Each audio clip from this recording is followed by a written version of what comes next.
Good afternoon. Welcome to MedHeads. I'm Neil Versel, Health IT reporter for MedCity News, and I'm joined today by my colleague Stephanie Baum in Philadelphia, Hello. and by special guest Shahid Shah in the Washington, D.C. area. Shahid is known online as the Health IT Guy. HealthITGuy.com is his blog. He's a blogger, entrepreneur, and all-around know-it-all when it comes to health IT and digital health. We're going to be talking today about wearables, the potential and the reality regarding wearable technology in healthcare. So I thought we'd start out by talking about a couple of things that have happened this week. We've covered wearables quite a bit. Starting last week when I was at the Connected Health Symposium in Boston, Ezekiel Emanuel from the University of Pennsylvania, formerly of NIH, dropped a little bit of a bombshell. He said that he doesn't believe that wearables will ever become a mass market technology, and he said he had one word to describe the reality of digital health, or a cautionary tale with digital health, and that one word is Theranos. Since then, though, there's been some pushback against that among some of our readers, some of our commenters, and one of those commenters is Shahid himself, who wrote a commentary for us this week. Why don't you tell us a little bit about that? You were looking for, you believe that there will be mass adoption of wearable technology through what you call digital health stores. Yeah, so hey, I appreciate you guys inviting me. I love talking about this stuff, and Neil, you and I have been at so many different conferences together that it's wonderful to be meeting up online as well. So I think that the idea that wearables don't have a mass market may have some truth to it. I mean, nobody can tell over the next probably 10, 15 years, but really there's nothing in healthcare that has a mass market. Even the largest insurance companies are at the tens to 20 millions of insurers. So to say that any one thing will be adopted en masse is really, really difficult. But what I do believe is that depending on what kind of patient population you have, like for example, if you think of Life Alert or those kind of necklaces that senior citizens wear, that's a wearable as well. It's been around for many, many years. Millions of people use them. Now we've got digital health wearables and all kinds of different wearables coming, but we have to remember that in a $2.3 to $3 trillion industry, even a $1 billion thing is considered tiny in the overall market. But that market for $1 billion would be huge for any wearables company. Yeah, well, what company wouldn't like to have startup wouldn't like to have $1 billion in revenue? Exactly, yeah. And so, so while mass adoption may mean 300+ million have it, in one way, shape, or form, I think they will. But what I wrote about this week was that what I'm seeing principally as a problem with digital health and wearables more is around patient education. They're not educated to what is available. And when they are educated what is available, they buy the one thing, but no one thing in healthcare works by itself. So that's really what I wrote about, is that what we really need is a digital health store of some sort where people can look at, try out, buy, learn from, and just understand how this will work in the industry. Do you think, I mean, you did note that mass merchandisers carry these products. You can go into any Best Buy or Costco and find Fitbits, Jawbone Ups, 5 or 6 other brands. Now, I know we were talking just before we went on the air, Garmin has a couple of boutique stores. They have a flagship here in Chicago where they sell mostly their GPS devices, but they've started to enter the wearables, the fitness wearables market as well. I mean, do you see like branded stores like that on the horizon? I do see them, but branded stores like that are going to be tough because in healthcare, if you don't integrate things, like I said, no one thing is going to do the entire spectrum of what you need. I kind of more like the Microsoft store model than the Apple store model in this particular case, which is there's an ecosystem, and we'll call, if that was a digital health ecosystem, you really want the ability to connect a bunch of different suppliers together, different vendors, and moreover, if you think about services, a lot of these devices don't really have much value without the services behind them. Right. So I would love to see, for example, the Fitbits connected with MyFitnessPal, showing you how you connect your Fitbit with MyFitnessPal. Fitbit owned by one company, MyFitnessPal owned by Under Armour. So I think what we need is this ability for the patient to see the full spectrum and really learn, and in those stores they could learn how to sign up for insurance. Like we have to, our deductibles just went up again, I mean our premiums just went up again, so we have to go look for insurance. It'd be nice to talk to people, sit in a community setting where we can have these discussions. So I think there's value in a variety of different ways, but multi-vendor, multi-institution, multi-stakeholder kind of stores would be more appealing to me, I would say. Now Stephanie, you wrote a story this week, and so did I, actually, about small instances of some integration happening. Mine was Carolina's healthcare system, based in Charlotte, North Carolina, bringing in what they said is the first app that they developed, an app which they say is the first to bring in data from both EHRs and fitness wearables. Now, you also did a piece about a company called Lumo Body Tech. That's right. Yeah, they're. I mean, on the surface, I mean, their first line of customers are these kind of the worried well folks that actually they've got two different apps. They just raised a $10 million round. They're focused on posture, and they're also focused on runners and people that are trying to improve their performance over time in immediately based, you know, while they're in the process of doing a run, while they're in the process of walking around, and they see applications both for, you know, the sort of the, as I said, the worried well, but also from an employer point of view, they want to reduce the instances of lower back pain, which is apparently the second most common reason why people see a physician. So you can see kind of like, okay, well that is a pain point, literally, that they're going after, and it makes a lot of sense because employers are looking for ways to reduce their healthcare costs, and this is a preventive mechanism that could do that. But they also, it's interesting, when I was speaking with the CEO, they were saying, well, you know, we're also interested in developing more partners when it comes to things like applying our product for physical therapy. So when people are, you know, recovering from a procedure, from an injury, this can kind of give a certain sense of their performance over time. And so I think that is where actually wearables are strongest, not in this. They allow users and they allow healthcare professionals to see trends. And I've heard from so many doctors saying that, you know, having the trend data is so important, because for the 15 minutes they're in front of the doctor every 6 months, you get a snapshot of how they are right then. But you really have a history of data, and to see whether they're improving. Say if somebody has diabetes, well, their A1C may be at this level and it may sound high, but if it's trending downward, then you probably want to keep them on the same path. Right, and I think that is the ideal, is going after, I mean, I say niche communities, but, you know, diabetes is a huge community.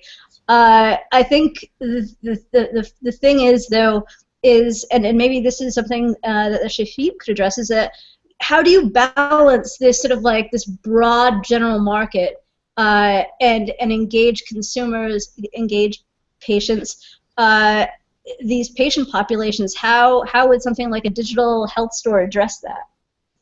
Yeah, so one great thing to think about is that, you know, let's say 20 or 30 years ago, before medical devices were made portable, we wouldn't have called them wearables. They were just medical devices, and you take a Holter monitor and stick it on somebody. You take your blood pressure cuffs and you stick them on people, and then you have them go home and you do some trials. So that's why I think this idea of wearables is going to be short-lived from a category perspective. I mean, these are just devices that are monitoring health, whether it's continuous monitor or a episodic monitor. That's the only difference that we're talking about. And in the episodic monitor case, who's going to make the argument, just like I think Neil was saying so well, that no, I don't really want more data, I want less data. So what you want is these devices that will fit on our bodies during the times when we're going to be monitored, or just continuously monitoring a variety of different aspects. And so whether we call them wearables or not, I mean, it's just like a few years ago I started making fun of people who were using the term mHealth as if,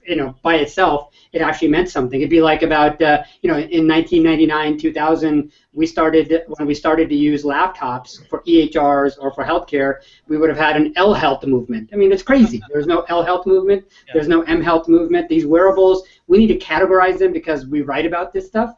But ultimately, the question is, what is the diagnostic that I'm trying to do? What is the therapy that I'm trying to go towards? Am I trying to make a decision to start a therapy, to continue a therapy, to stop a therapy? Am I trying to educate someone? So when we understand why our devices are to be used, then we say, do I put it on the head? Do I put it on the body? Do I do it episodically? Do I do it continuously? And when you take a mixture of all of these, many of us have been on these devices already. So whether you're running on a treadmill that's monitoring for stress, or something is implanted inside you, these are just medical devices for three key purposes: either to educate us, trying to figure out, letting us know what we're doing, to do a diagnostic, figuring out whether or not we have some ailment or not, or helping us with a therapy. So, for example, just a couple of days ago, I was at the Village Capital mentoring session. We were looking at about a dozen or so different startups, and one of them was a prosthetic device. Now, this prosthetic device is the ultimate wearable. I mean, if you had an amputation or whatever, that is the ultimate wearable. There are microprocessors in there that help you stabilize yourself while you're running. There's all kinds of sensors in there to tell you, are you moving fast enough? What does your gait looks like? So in the Ezekiel conversation around, wearables aren't going to be mass adopted, he was probably talking about something very narrow, and that might have been, for example, to say not everybody will have a Fitbit. Sure, that might be the case, but that's not the only wearable. He also described himself at a tech conference as a techno-skeptic. That's right. Now, two other things from that conference, from the same session, and believe it or not, I have a point to this because I'm going to lead into something for Stephanie here, is that there was one session that featured, among others, Dr. Robert Pearl, who is CEO of Kaiser Permanente Medical Group Northwest, I believe. He said that fitness trackers, from the perspective of a physician, are good for one thing, and that one thing, boiling it down to one word again, is December. So they make good gifts, but they don't serve much purpose in medical practice. Now, and he said that video could turn out to be more important for the healthcare industry than for wearables. Now, Drew Schiller, the CTO of Validic, was sitting right next to him. He said that, well, wait a second, we believe obviously that our product is going somewhere, and he said that the value that they add is that it aggregates data from digital health apps and devices, but the data has to be actionable when you put it in front of a physician or a care management team. Now, Validic is related to that story that you did, Steph, this week, correct? Or did you? That might be a different story. That might be a different story. Well, anyway, but it's interesting. Yeah. Mm-hmm. Because and Human API, you were saying, sounds similar to what Carolina's Health is doing. Yeah, exactly. Because their whole point is that we need to kind of push the boat out as far as tracking data, because it's going to, people tend to track their data that are interested in doing that from multiple devices, and it's not just necessarily a Fitbit or an Under Armour device or something else. It could be that in the context of their blood glucose monitor. It could be other devices that they use, and isn't it nice? And if you look at that information along with, say, any kind of diet information they might have, you could make conclusions on what your insulin needs are. I suppose, like, I'm just throwing out a very broad example there, but this idea that you can de-silo your data and aggregate it and contextualize it, I think that's where a lot of the interest lies. And although Validic is doing this, and please correct me if I'm wrong, Shahid, doing this more from an institutional point of view. I think we were saying that Human API is doing it more from sort of a patient-centered perspective, although they each have their own merits. That's really kind of where the excitement is. It's not so much, I mean, the consistency and the accuracy of that data, that's kind of a part of a process, but it's just that kind of feeds a lot of ideas as far as the kind of experimentation that you know, I think Neil and I are seeing from our perspective. What about you? Yeah, I think I don't like it when people nobody in the history of mankind has won in an underestimation of the movement of technology to take humans forward. I mean, nobody who said, you know, I famously remember the quote by the person who was taking over the U.S. Patent Academy in the year 1900, very proud of what they had already accomplished, to say, you know, what could we possibly now invent? My job is going to be really easy. So that was in 1900, in that era, when the U.S. Patent Examiner saying, what more technology could we come up with? So when we look at where we are with digital health, we're literally in the first inning. We're in the first wave of technology. And in first wave technology, you almost have the first wave problem, which is, what do our databases look like? How are we going to store data? Then the second problem you have is, how am I going to collect this data, and how am I going to enter it? So for many, many years, we've been in a manual collection mode, and mostly doctors and nurses, et cetera, have to type that into their EHRs or whatever. Now we're moving into this third wave where there's automated data collection happening. That's where these sensors are, the wearables, et cetera. As soon as we have more data, which is obviously going to come with all of these devices, and they're not going anywhere, they're going to proliferate. There's going to be a lot more specialization. And by the time you know, the next few years rolls around, everybody in one way, shape, or form is going to be measured, whether it's a video on the street or a wearable on our arm, an implant on our body. These are all data collection devices. So once you've got places to store data, you start manual collecting data. Then you've got data collection devices. Now you've got the problem of integrating. That's where Validic and Human API more looking at the patient-mediated model, saying, patient gets to drive their own aggregation, whereas Validic is saying, look, we've got a bunch of data sitting around in EHRs. Patients are beaming all of this data in. Let's see how we can combine those. So both good companies, and I think will go far. I'm convinced that whether it's purely Validic or Human API or their next generation, you know, I'm not that worried about it. Once you've got this aggregation, where doctors are fearful, and I think they should absolutely be scared, is that once you have all of this data being generated and collected, there's no curator. Doctors have been curating medical data for dozens of years, if not decades and hundreds of years. So what we need now is, right after the Validics and Human APIs are successful and they've brought the data together, who's going to curate this? There's just so much data going, and we are in the media business. We know how much information comes out. We are curators of media information, to be able to supply to innovators, to tell them, here's what you should concentrate on, here's what you shouldn't concentrate on. So if we tell the physicians, hey, don't worry, we're not going to just take all this data and dump it on you. Instead, we're going to put machine curation, that means machine learning, all the artificial intelligence and everything else like that, and then human curation on top of that, so that the information you get is highly actionable, as you both said. Then I think we're in a good place. Everybody is just assuming that there's just going to be a ton of data, and that's all that's going to happen. I mean, imagine you know, what people were saying before we had Google, that there's going to be all of this information all across the world, and then we're going to have to look for it one by one. And until Google was invented, you know, search engines came out, where you just type it in one place, it goes and finds everything in one place and puts it together. That's what's going to happen with medical data, where EHRs are going to become simple search engines. They're going to connect up all the devices. They're going to connect their data. 5 years from now, an EHR will look different. 15 years from now, an EHR will look like a GPS device does to us today versus 15 years ago. There's a lot of innovation still to happen. So, I mean, I was just going to say, this speaks to the whole greater interoperability problem in healthcare and in health data. And I imagine, in fact, I know a good number of healthcare CIOs are starting to play the curation role or finding people to play that role.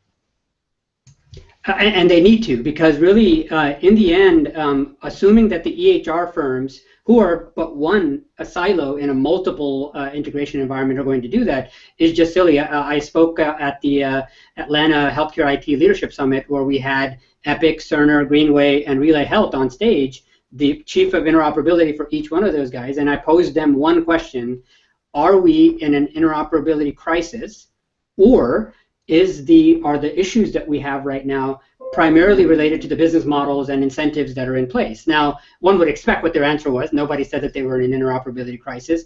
But what I came across, what I liked a lot from each one of these vendors, is how seriously they were taking the fact that data has to be connected. Now, there is no panacea. The fantasy world saying that we're going to have 100% interoperability, setting that expectation is a bad expectation to set. Just like, we've been dealing with money and digital data in money for decades, but does anybody have a centralized financial record?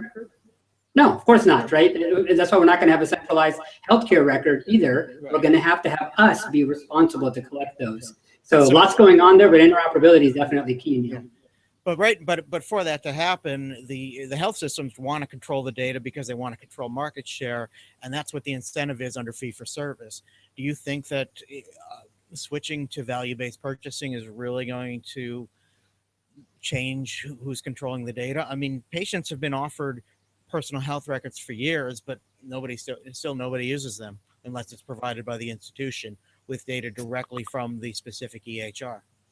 Yeah, I think value-driven care is going to adjust some of these incentives. I mean, we've been in a bad, almost a negative incentive model for data sharing. And so I think that's going to change when you get to value-based. But really, what's going to have to change is we understand that the technologies and the techniques that we need to do integration do exist.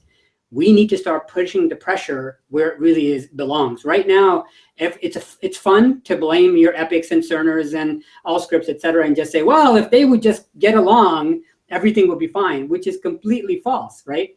Yeah. Even if they all got along, they still have to have patient consent. They still have to work with their EHR owners, right, who own the data at the hospitals, et cetera. And like you said, it's likely that many hospitals don't want to work together. I thought the recent stories in the Boston Globe and in Mother Jones that really put blame on vendors, and particularly the Mother Jones story putting blame on Epic and saying that, oh, well, they built a Harry Potter campus, so therefore they're blocking interoperability. I mean, I don't see what one has to do with the other. So, yeah, it's fun to beat up on Epic because they happen to be at the top. It's bigger than just that.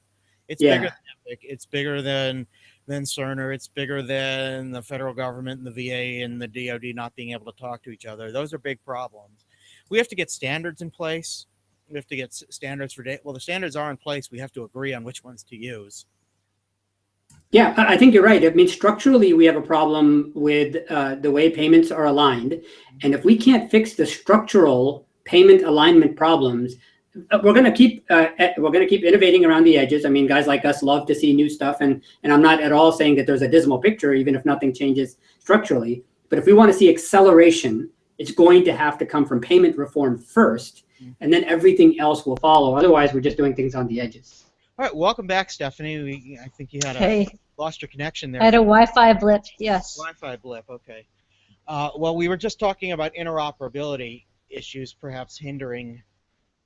Interoperability issues that are symptomatic of the greater healthcare system and not just the wearables market. So I don't know if you have anything you want to add there, or any topics that you wanted to join in on or to bring up that we haven't brought up yet. I mean, I think it's kind of interesting that basically what we didn't actually identify, but we've been kind of talking about all along with our discussion about connected devices and companies like Validic and Human API, is that they're creating these I shouldn't say mini, but they're creating these ecosystems that are all part of the Internet of Things. And some people see that as kind of the way around interoperability, and maybe that's maybe the wrong way to see it. Maybe it's like that. It's to a point. It's creating that workaround. That the Internet was just a big mess with a bunch of data until search engines came along. So maybe it's headed that way with wearables. Yeah, I mean that's one way. But I mean, one thing I think we should also address is the whole and I don't want to go down a rabbit hole, but I suppose that there's that risk, is security. And this is one of the things that has really kind of, I mean, there is the whole issue of the security of devices, but also the privacy issue on the patient's part, and being able to control that. I mean, I don't know if you guys have any strong opinions about the direction that's going in, but it seems like there are ways that there are smart ways that companies are going about it, but there's also this sort of reaction-driven approach as well, where like, oh man, the data's not secure, I better do something about that. Yeah, I would just add from a security point of view, and what's nice is next week, for some of you who are coming down for the HIMSS events, there will be a cybersecurity event. I think cybersecurity, broadly speaking, is important to discuss, but really until you look at the financial and payment incentives and how they drive patient consent. So if two companies, for example, are in competition, and they don't want to share data, they're going to bring up things like privacy and security, and here's why we can't do it, right? So whether it's a vendor doing that or a provider doing that, they're going to find ways of doing it. But if two companies want to share the data, they find a way to align incentives, they find a way to do encrypted transmissions, they find a way to do encrypted data storage. So there's very little about what's going on in digital health which can't be done securely. The question is, are we incented to integrate or not? And if we are incented to integrate, then what are the mechanisms to do it safely? We've been doing these for years. There are trillions, $13 to $14 trillion of transactions happen every day between banks because they want to. Banks do intraday loans to each other in the amount of about $13 trillion a day, which means if $13 trillion a day of transactions could fly back and forth safely and generally securely, by companies who want to connect and do it, I'm sure that we could do it in healthcare as well. So I think it's more of a red herring in most cases when we say security is going to be a problem in these areas before we've even dealt with the incentive side. All right. Sure. So we're coming to the end of MedHeads, and as we try to do each time, I want to go around and ask each panelist here what you thought of the most interesting or the most significant healthcare technology or healthcare innovation story was this week. Stephanie, you want to start? Sure. I mean, one of the things that I thought was a neat story this week, and actually, Neil, we did kind of a tag team on this story, was the OneDocWay exit. They were acquired by a specialty psychiatric pharmacy, or just specialty pharmacy deals. That's one of the areas they deal with, and they're an interesting company because they're in the whole field, the field of telemedicine, but in the specialty area of telepsychiatry, and that's just an area that we've seen a huge amount of growth on. A lot of the companies that are moving into this area want to address the access issue, that you have wide swaths of the U.S. that don't have access to a behavioral health specialist, and they saw an opportunity. They've been in the development. They started the company, and Samir Malik is the CEO. He started the company in 2011. Went through the Dream It Ventures program. I think it was their first New York class, and they so they did an exit, and they actually didn't even need to raise that much money to make. I shouldn't say. I mean, $1 million is a lot of money, but in the scheme of things, when you see people raising tens of millions of dollars in their Series A round, I mean that's a huge accomplishment, and it's just it's a nice success story for them, and it bodes well for the interest in digital health and specifically the different pain points that it can solve. Yeah, and just a quick shout out to Samir. He and I are acquainted, so congrats on that deal. So my story today is from this week is the Nielsen report that came out earlier in the week talking about the acceptance of digital health in the patient community. It's funny how when you have people talking up on stage, they're like, we have too much digital health, or digital health is not going to go far enough, etc. But when you actually ask 5,000 patients, not two thought leaders standing up on a stage, 5,000 patients basically were saying, we don't have enough, right? We need to get these digital health tools integrated into our physicians' uses. So, even something as simple as patient reminders, telehealth, these things that we think are already here are not really being consumed and used by the industry at large. So lots and lots of places to go, but I thought that you guys should take a look at the Nielsen report that came out on, I think it was Tuesday or Wednesday. It was a good press conference, fairly well attended, so definitely check that out. You were at that press conference. You said. Okay.